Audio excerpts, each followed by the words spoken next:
Hey everyone, I'm Yanko. Today I want to talk about an important topic that came up in one of my meetings with a client today. This particular client is a student, and he was describing his feelings surrounding the fact that he doesn't feel like he's succeeding in school. He's not waking up on time, he's not grasping the materials, he is skipping classes, etc., etc. So what comes up for him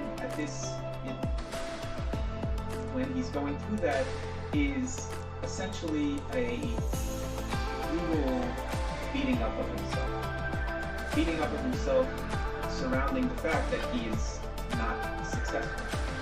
I want to point out the lie that is implicit in his belief. His belief is, I can only be happy if or when I am successful. Now, how do we know that that's a lie? It sounds perfectly reasonable, but the problem with that philosophy is, what happens when you get to the level of success that you claim would lead you to happiness? In my experience, when you get to that level of success, then now the goalposts have moved to a new level of success that wasn't there before. And so now your happiness is, again, further away because the goalposts have moved. You've already achieved your goal. Take, for example, when a sports team wins the championship. So they're very happy for the first few days. They have their parade and whatnot, and they get their championship rings. And then there's a long break in between the championship and the next season. And when the next season rolls around, what happens? They're not happy with what they did the last season. Now they want to win again. So the goalposts have now moved again. And this is very indicative of the exact way that we act in life. Imagine you, Mr. Businessman, made a big deal today. You closed a big deal and you made a lot of money. Excellent. Fantastic. Are you retiring? Of course not. On to the next one. So where is it that your happiness lies? When is it okay to be happy?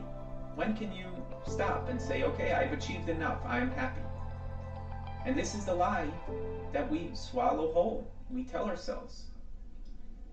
What I proposed to my client today was a different possibility, and that is, what if you loved yourself so much that it didn't matter if you succeeded or failed, the love would never wane?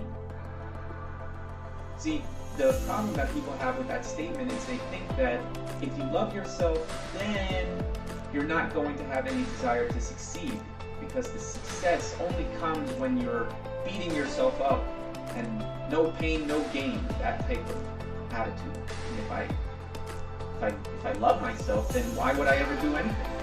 Well, let's examine what happens when you follow the no pain, no gain attitude. So here's the scenario, right? You wake up late for school, you miss the first few periods.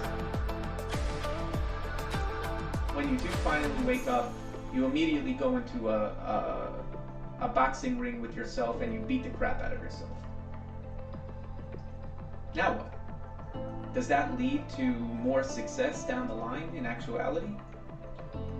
I think that, in my experience,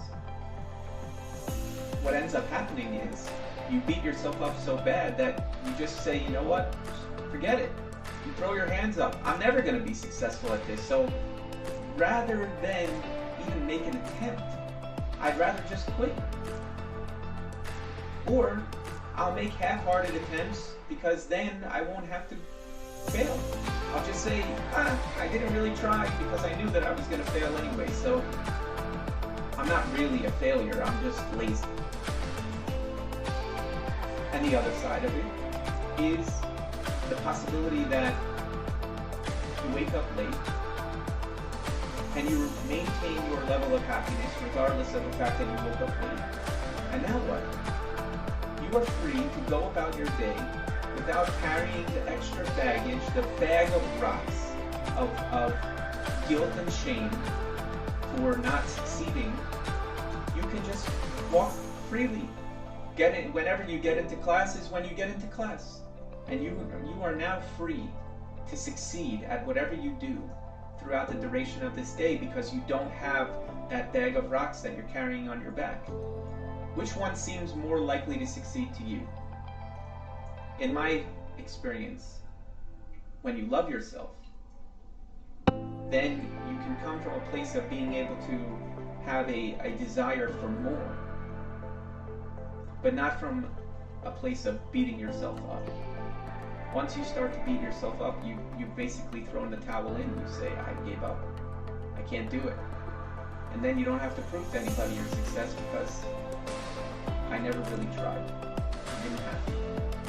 I already knew what the outcome would be.